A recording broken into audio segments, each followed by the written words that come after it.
going to go park it at the fake road test center here.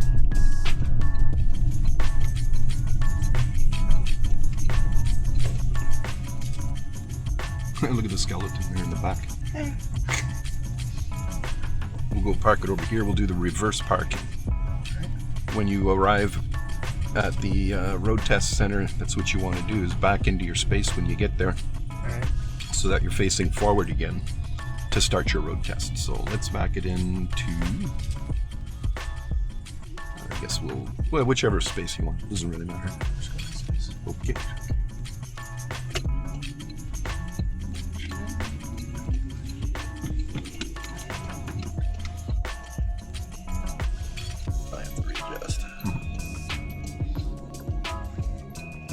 At the road test center, you'll 9 times out of 10 you got to reposition, because it's a pretty narrow space and there's a lot of like chaotic stuff going on there. So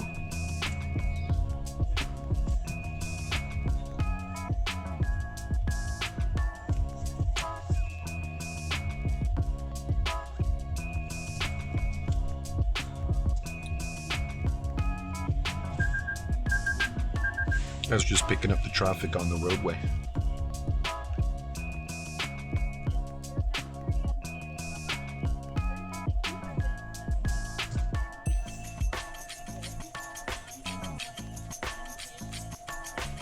Nice.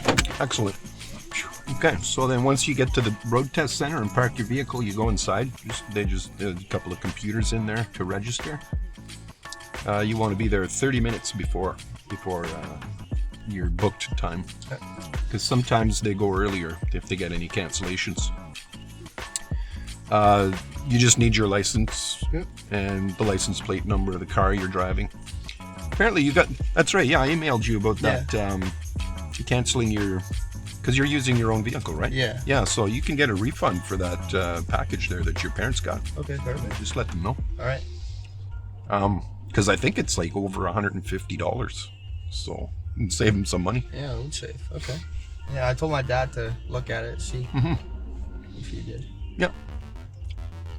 Otherwise, if you don't use your vehicle, then you got the package to use this one, and then you get like an hour beforehand of practice before your road test. Yeah. But that's entirely up to you. Then the computers, and once you like register and all that, you come back to your car and you wait for the examiner. You can start the engine, make sure you put your seatbelt on before they even get into the car. Some people have forgotten to do that and they move forward and they fail the road test right away, like they haven't even gotten out of the parking space. When they come out, they'll inspect your vehicle, just make sure that all the lights are working and the signals and the horn. Yeah.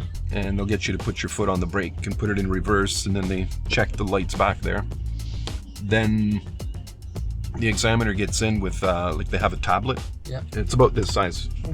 And you might see on your road test while you're driving along, you might see them writing notes down, right?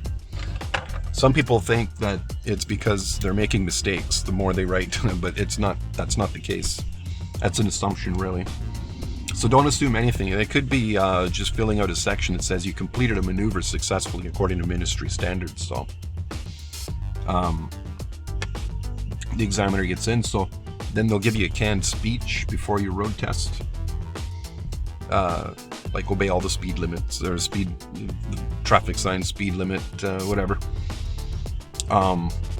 They'll get you to turn your phone off if you have one, and whatever other devices, electronic devices that come with the car, like if you have lane assist or whatever, they'll expect you to shut all that off. Dash cams, etc. If you have any questions before you start, that's okay. They'll let you ask them anything. Just for clarification purposes. Then once you start your road test, then you're on your own. You're expected to perform all the slow speed maneuvers they ask you to do according to ministry standards and follow the laws and all that. People fail not because they make mistakes, like minor mistakes, forgetting the signal or something like that, right?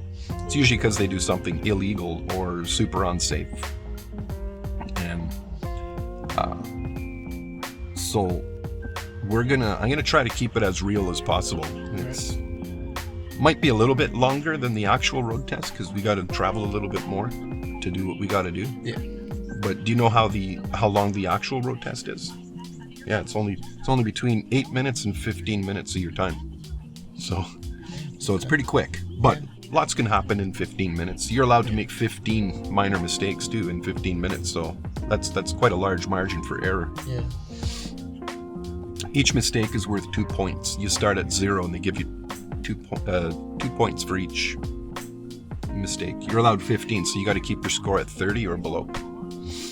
I'm going to start you off with 100 points, and I'll take away points. You need a 70 to pass. Okay.